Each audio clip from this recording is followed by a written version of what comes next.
সৈনিক আপনাদের বিধায়ককে গ্রেফতার করে আজকে ডাল রুটি খাওয়াবে জেলে, কি বলবেন? দেখেন, আমরা ভাঙড়বাসী, আমরা 2021 সালে আমাদের বিধায়ককে নির্বাচিত করে আমরা পাঠিয়েছিলাম বিধানসভার অভ্যন্তরে।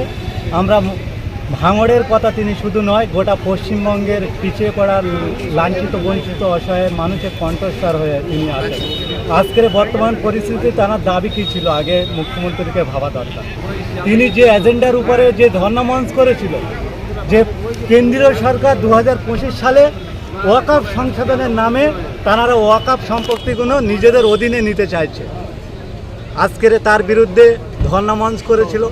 বিশেষ করে আমরা জানি এ বাংলার অগণিত মায়ের সন্তানরা তারা নিজের রাজ্যে কাজ না পেয়ে তারা ভিন্ন রাজ্যে কর্মরত হয়েছে।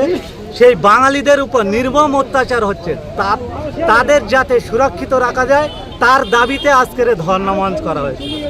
আরও একটি বিশেষ করে এসআইয়ের নাম করে যে বাংলা সহ গোটা ভারতবর্ষের মানুষের মধ্যে একটা আতঙ্ক ছড়িয়ে দিতে চাইছে কেন্দ্রীয় সরকার, তার বিরুদ্ধে প্রতিবাদ করার জন্য এই ধর্ণামঞ্চ নওশাদ সিদ্দিকী করতে চেয়েছিল। কিন্তু এটা কেন্দ্রীয় সরকারের যে বিরোধী করার জন্য, আমার রাজ্যে প্রতিবাদ করার জন্য তানারই দলের এপিট ওপিট বিজেপি আর তৃণমূলের দরদি মমতা বন্দ্যোপাধ্যায়, যিনি বাংলার অভিভাবিকা রূপে তিনি মসনদটা দখল করে রেখেছে, তিনি কি করলেন, তানারে পুলিশ দিয়ে নওশাদ সিদ্দিকীকে টানা হেঁচড়া করে এক কথায় মারধর করে গাড়িতে তুলেছে। কোন পুলিশ আগে জানতে হবে, কোন পুলিশ? যে পুলিশের জন্য নওশাদ সিদ্দিকী বলেন যে কলকাতা পুলিশ সহ পশ্চিমবঙ্গে যত পুলিশ আছে তাদের ডিএটা যাতে পায়, তার আন্দোলনটা বিধানসভার অভ্যন্তরে বিধানসভার বাইরে এই নওশাদ সিদ্দিকী এই ভাঙড়ের বিধায়ক দাবি রাখেন। সেই নওশাদ সিদ্দিকী আন্দোলন করতে তো মাননীয় বললো, রাজ্যের যিনি অভিভাবিকা আছে তিনি রাজ্যের এখন মালিক ধরতে গেলে তিনি বলেছেন তো অকাপ নিয়ে আন্দোলন করলে আমার থেকে খারাপ কেউ হবে না। তারপরে নওশাদ সিদ্দিকী তার কথা শুনবে না, মালিকের কথা না শুনলে হবে? দেখেন, ওয়াকফ সম্পত্তি হচ্ছে কালীঘাটের কোনো সম্পত্তি না, ওয়াকফ হচ্ছে কোনো ব্যানার্জি পরিবারেরও না।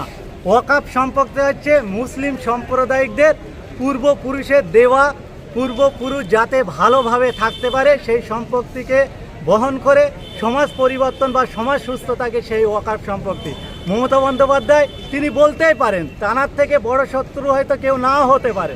আমরা আমাদের প্রপার্টি, আমাদের পূর্বপুরুষদের রেখে যাওয়া সম্পত্তি কিভাবে উদ্ধার করে আমাদের সমাজের মধ্যে ইউটিলাইজ করতে হয় সেটা আমরা জানি। সেই সূত্রে আমরা নওশাদ সিদ্দিকী তিনিও একজন মুসলিম সম্প্রদায়ের ঘর থেকে বিলং করেন, তারও অধিকার আছে। আর এই যে মুসলিম হিন্দু বলে একটা সাম্প্রদায়িক দাগ লাগানোর চেষ্টা তারা বারে বারে করছেন, এটা আমরা স্পষ্ট হয়ে যাচ্ছে।